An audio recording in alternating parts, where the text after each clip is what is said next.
What to do, people? Jacob here, Miami Dolphins Syndicate. Tua is going to be back. Mike McDaniel said Tua is expected to be back after the game this week. He said he won't be able to play this week, but obviously we knew he won't be able to play this week. Goes on IR, has to miss 4 games, not 4 weeks, notably 4 games. And this next game this week will be the final game that he has to miss, and then we'll be back at some point this season. You can take that a multitude of ways, but what I take that as is Tua will be back for the game against the Arizona Cardinals. This week coming up against the Colts, we will have one more time where we see Tyler Huntley as a starter. Finger crossed for the rest of the season, and then Tua will come back against the Arizona Cardinals, a game in which that is a pretty good bounce back game for Tua and the Miami Dolphins in general, for him to maybe not bounce back game, a get right game, I guess, or just a warm up game.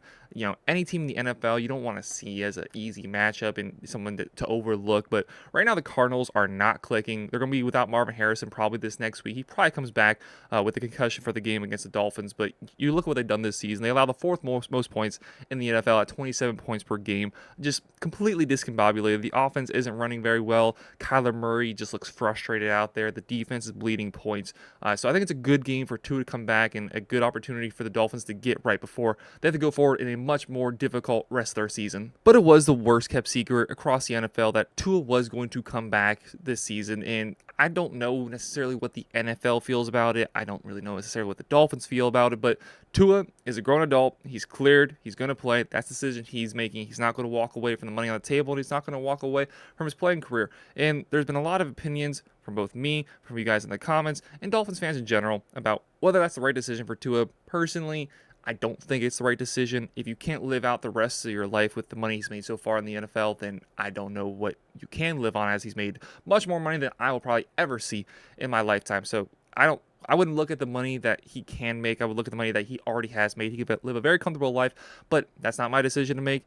And in a way, it's not really even the Dolphins' decision to make. He's signed to that contract. He decides to play, so he is going to play out for as long as he can hold himself together.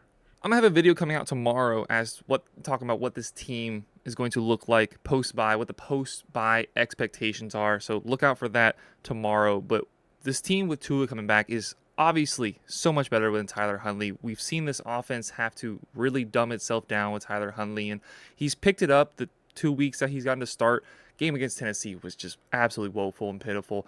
Having to be at that game, and I purposely said it as having to be at the game, was miserable. I've been to 2 games this year. I went to the Bills game. We know how that went. I went to the Titans game. We know how that went. I was miserable. I wanted to go home early. Went home early for the Bills game. Stayed up until the 2-minute warning for the Titans game. Both games were absolutely atrocious.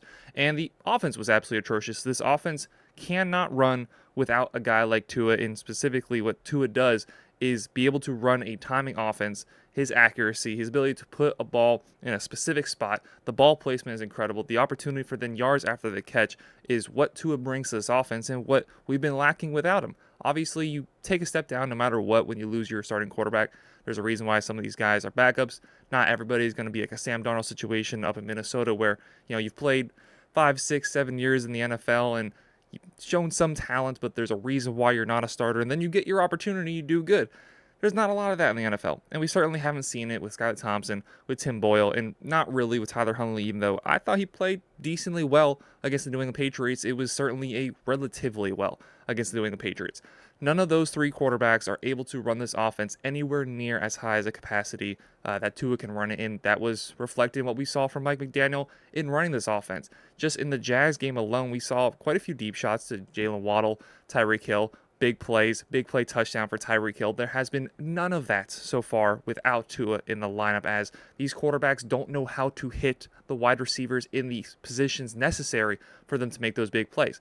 This team is reliant on speed, smaller guys, not as strong athletes, so you have to beat your opponents, beat your defensive players to a spot rather than out-muscling them like some of the guys like DK Metcalf can do, who's bigger.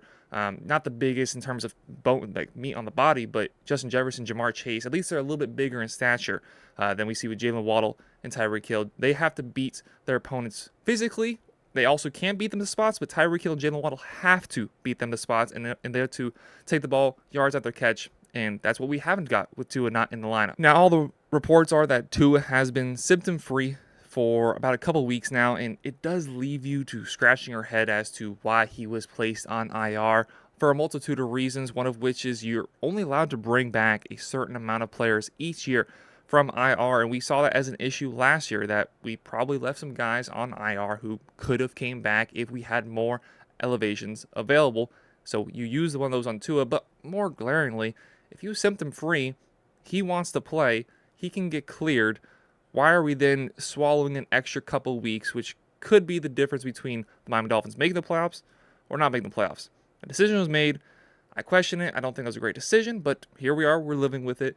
And the Dolphins, best case scenario, are going to be going forward with Tua at a 500 record. And the schedule is difficult going forward after this game. It's maybe not as difficult as we would have expected. And again, I'm going to talk about that more in the video, talking about the rest of the season for the Dolphins. But going with 3-3 rest of the season with Tua, team very realistically can still make the playoffs. We still have to see what happens later today between the Jets and the Bills, but there is a chance where the Dolphins are a half game out of first place going into their first game back with Tua, which I would have taken a million times out of a million when we found out the news about Tua going down. Just the fact that he was coming back in general, but also where the Dolphins could potentially be in if the Jets take down the Bills today. This team will likely return to the full cylinder offense, the high caliber offense that we saw last year. That was the number one offense in the league. It's been very shaky without him, and reasonably so with what we've had to deal with in terms of quarterback play.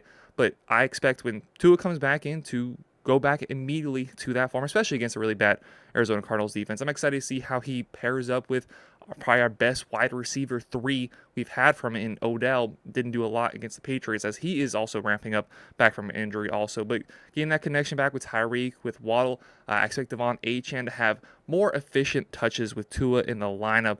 What we've seen from Devon Achane, in my opinion, I've said it time and time again. Some of you who've watched our videos on this channel for the season is probably going to be tired of hearing me say, but Devon Achane has been a lot of empty calories. It's just been dump offs, it's been swing passes, it's been screens that pick up 8 to 10 yards, but it doesn't feel like we're building upon it. It doesn't feel like they're real touches that leads to Dolphins' success. It feels like he's just getting yards to get yards, whereas with Tua back, I do expect him to be more of an explosive playmaker like we saw from him last season. We saw a little bit from him in week 1. Offense thrives so much more off of Tua, even if I do have my doubts about who he is as a player in terms of his upside. I obviously still have the injury concerns with Tua going forward with this season, but this team is going to be so much better with Tua. Hopefully 3-3. I don't know if it's the right decision just in terms of him, but we do know that Tua will be back playing another game for the Miami Dolphins this season. Let me know your thoughts down below in the comments about what this team will be like with Tua back. What do you think just in terms of his decision to play football, go forward with his career? Let me know your thoughts down below. While down there, hit that like button, hit that sub button. Appreciate y'all very much for watching. Check out our breakdown tomorrow with the rest of the season post-bye. Till then, have a great rest of your day. Go Dolphins.